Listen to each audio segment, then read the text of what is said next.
Hey everyone, welcome back. Sometimes we get stuck, right? Like dwelling on those past mistakes. Yeah, we all do it. It's like that feeling of, I wish I hadn't done that. Exactly. It's like spilling milk and then just staring at the mess instead of cleaning it up. So today we're diving deep into this whole idea of spilled milk with insights from Dr. Alan E. Nelson and his book, The Power of a New Attitude. Oh, that's a good one. He really gets into how our attitude about those past mistakes, our behavitudes, can actually end up shaping how we act today. It's pretty powerful when you think about it. Like if you keep telling yourself, I'm a failure because of something that happened way back when, it's going to make you less likely to try new things. For sure, you get scared to take risks. One of the things Dr. Nelson really digs into is guilt, and he makes this interesting distinction between healthy guilt and, well, the not so healthy kind. Right. There's a difference. So how does he describe that healthy guilt? He says it's like a signal for change, like a little nudge that says, hey, you messed up, but now you know better, do better next time. Okay, so it's like a course correction. You learn from what happened and then adjust your course. But what about that unhealthy guilt? That's got to be a whole different ballgame. Yeah, unhealthy guilt, that's more like a trap. It's that cycle of constantly beating yourself up, replaying the mistake over and over. It's not about learning and moving forward. It's just getting stuck feeling awful about yourself. Yeah, I can see how that would be paralyzing.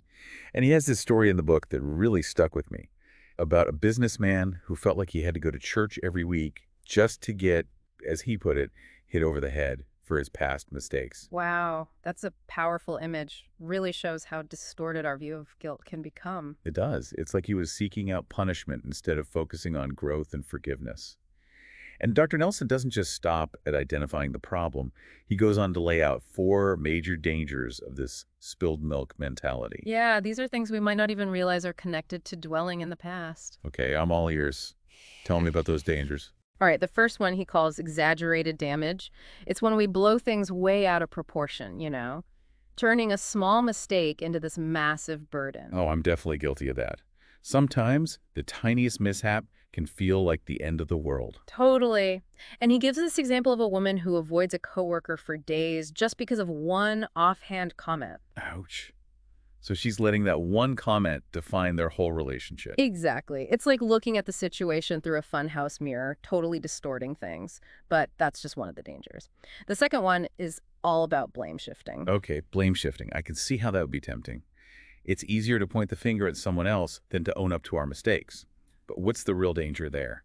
It robs us of our power to change. We get stuck in this victim mentality and miss the opportunity to actually learn and grow from the situation. So even though it feels easier in the moment, it's ultimately holding us back. Exactly. And then there's unhealthy anger. When we're drowning in guilt, it can be like we turn into this wounded animal, lashing out at anyone who comes near. It's almost like that anger is misdirected, coming from a place of deep hurt. Right. And that brings us to the last danger, people pleasing. This one seems a little less obvious. How does people-pleasing tie into all this guilt and regret? It's that idea that we can somehow erase our guilt by being a total pushover, constantly trying to make up for past mistakes by getting everyone to like us. So we're not acting from genuine kindness, but out of this need to compensate for our guilt. Exactly. It's almost like we're trying to buy our way out of guilt, letting others take advantage of us because we think if we just do enough for them, they'll forgive us, or maybe we'll somehow forgive ourselves. Wow. It's crazy how all these dangers can be hiding beneath the surface of those spilled milk moments. But why do we do this to ourselves? Why hold on to this guilt that's clearly not doing us any good? Right, it's a real head scratcher. But Dr. Nelson actually tackles that question, and he has some pretty surprising insights into why we do this to ourselves. So we're kind of drawn to guilt, even when we know it's not good for us. What's the deal with that? Yeah, it's like a weird attraction to something that just brings us down. Dr. Nelson really digs into this, and he says there's not just one reason, but like a whole bunch of factors that keep us stuck in those spilled milk cycles. Okay, let's break it down. What are some of those reasons he gives for this self-sabotage? Well, one thing he talks about is guilt as penance. Like, we think if we hold on to the guilt and punish ourselves enough, we're kind of balancing things out. It's almost like we're trying to earn forgiveness through suffering. Yeah, but here's the thing. That's not how it works. Forgiveness isn't something you earn. It's a gift. That reminds me of another point Dr. Nelson makes. Yeah. Finding security in the past. Even if it's a negative past, it sounds counterintuitive, But I guess familiarity, even if it's painful, can feel safer than the unknown. It's like that old saying, better the devil you know, even if that devil is making you miserable. And stepping into the future with all its uncertainty takes a lot of courage. For sure, it means letting go of what we know, even if it's full of regret and guilt, and being open to something better, something new. Dr. Nelson also brings up social conditioning as a factor in why we cling to guilt. Like we're taught to shame ourselves for our mistakes, almost like we're trying to beat everyone else to it. It's like we've internalized this expectation that we should be on trial for our imperfections all the time. Like, look at me, I'm so bad. It's almost like we're setting ourselves up for judgment before anyone else even has the chance. And he makes this really important point about how some religious institutions, well, they can kind of feed into this whole cycle of guilt and shame. Yeah, it's a tricky subject, but it's important to remember that true spirituality shouldn't be about living in fear or trying to constantly appease some authority figure, you know? It should be about love, about connecting with ourselves and with something bigger than ourselves in a way that feels whole and accepting, even with our flaws. Absolutely. And finally, Dr. Nelson says a lot of our guilt comes from misunderstanding what forgiveness really means. Okay, now that's interesting. Don't we all kind of know what forgiveness means? We might think we do, but Dr. Nelson argues that we often don't really get it, both on like a spiritual level and in our everyday lives. So it's not just saying, I forgive you, or even I forgive myself. There's something deeper that needs to happen. Totally. It's not just about saying the words. It's about a real change in our hearts and minds, letting go of those feelings that are holding us back and actually embracing the idea of a new beginning. This all makes so much sense. But knowing the why is only part of the puzzle. What about the how? How do we actually move past all this self-sabotage and regret? That's where Dr. Nelson's four-step process comes in. It's a really practical way to deal with guilt in a healthy way. And it all starts with confession. Confession. That word can feel kind of heavy sometimes. What does Dr. Nelson mean by it in this context? He's not talking about some big dramatic confession in front of everyone. It's really about being honest with yourself, owning your mistakes. So just acknowledging that you messed up without all the judgment and shame? Exactly. It's about saying, yep, I did that, I made a mistake, and then moving on from there. Okay, I see the difference. It's not about wallowing in self-pity. It's about accepting responsibility. Right. And that leads us to the next step, repentance. Now, repentance is another word that can sometimes feel a bit religious. What does Dr. Nelson mean by it in this context? He's not talking about begging for forgiveness or anything like that. It's about a real, genuine change in how you think and feel. Recognizing that you've caused harm, feeling sorry for your actions, and deciding to do better next time. So it's not just about saying you're sorry. It's about actually changing your behavior, putting those words into action. Right on. It's about showing, not just saying, that you've learned from your mistakes and are willing to make things right. And that brings us to the third step, restitution. Yep. Restitution is about taking real, concrete steps to make things better whenever you can. It could be apologizing to someone you hurt, fixing something you broke, or even just changing your behavior so you don't make the same mistake again. So it's about doing what you can to fix the situation. Exactly. And it's important to remember that restitution isn't about buying forgiveness or wiping the slate clean. It comes from a genuine desire to make things right because you truly care. It's about taking responsibility and wanting to heal the harm you've caused, not just doing it because you feel obligated. Right. And finally, we come to what's often the hardest step, accepting forgiveness. Why is that so hard for people? It seems like it should be the easiest part. It's because we often feel like we don't deserve it, especially when we've made big mistakes.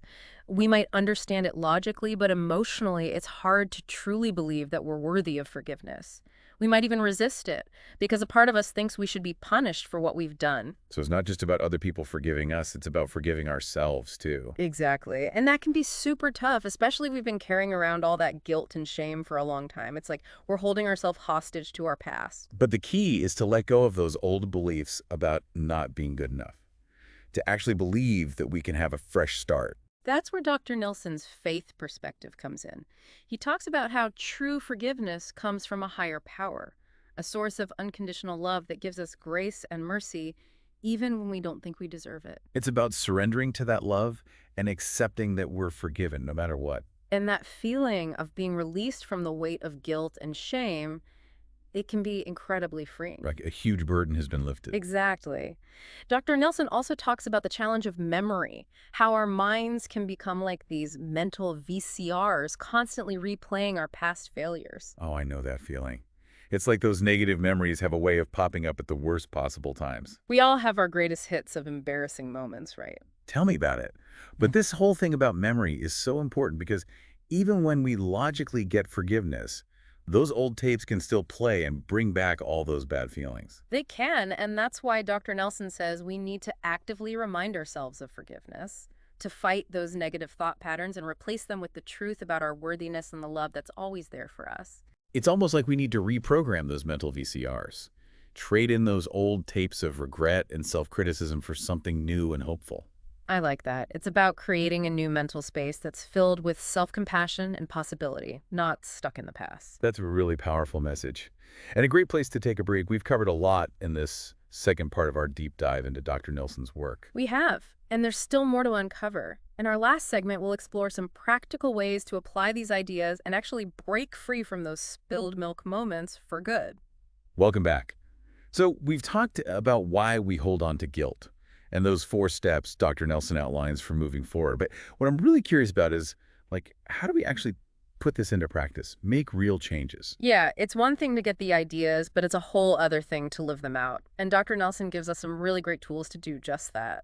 One of the most interesting ones is this idea of intentional forgetfulness, which sounds kind of strange, right? How do you intentionally forget something? It's not about literally wiping your memory. It's more about making a conscious decision to stop dwelling on the past, to be more present in the here and now. So not pretending it never happened, but choosing how we relate to it. Exactly. We can't change what's already happened, but we can control how much power it has over us today. It's like we're taking back control of our minds. Right. And this connects back to accepting forgiveness, which we talked about before.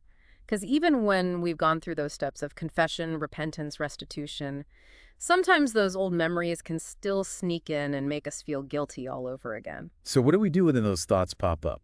Like when that mental VCR starts replaying those old tapes of regret. Dr. Nelson talks about having a game plan for those moments, a way to actively remind ourselves of forgiveness. So having those truths handy, like affirmations that remind us we are worthy and that we're loved unconditionally. Exactly.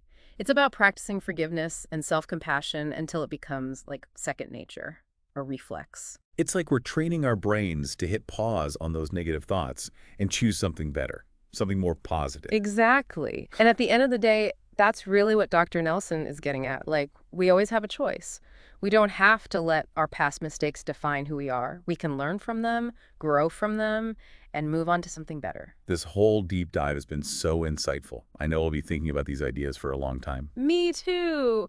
It's a powerful reminder that we all make mistakes. It's part of being human. It's what we do after the mistake that really matters. So true. And speaking of things to think about, as we wrap up, I want to leave our listeners with a question inspired by Dr. Nelson's book. He talks about that danger of exaggerated damage, where we tend to make things bigger than they really are. So here's something to ponder. Is there any spilled milk you've been holding on to that might actually seem smaller if you looked at it from a different angle? It's a great question to ask ourselves. And as you do, remember that there's always hope for change. You don't have to be trapped by guilt and regret. You have the power to choose a different path, a path of forgiveness and healing and positive change. Couldn't have said it better myself. Hmm. Well, that wraps up our deep dive into the power of a new attitude. Thanks for joining us.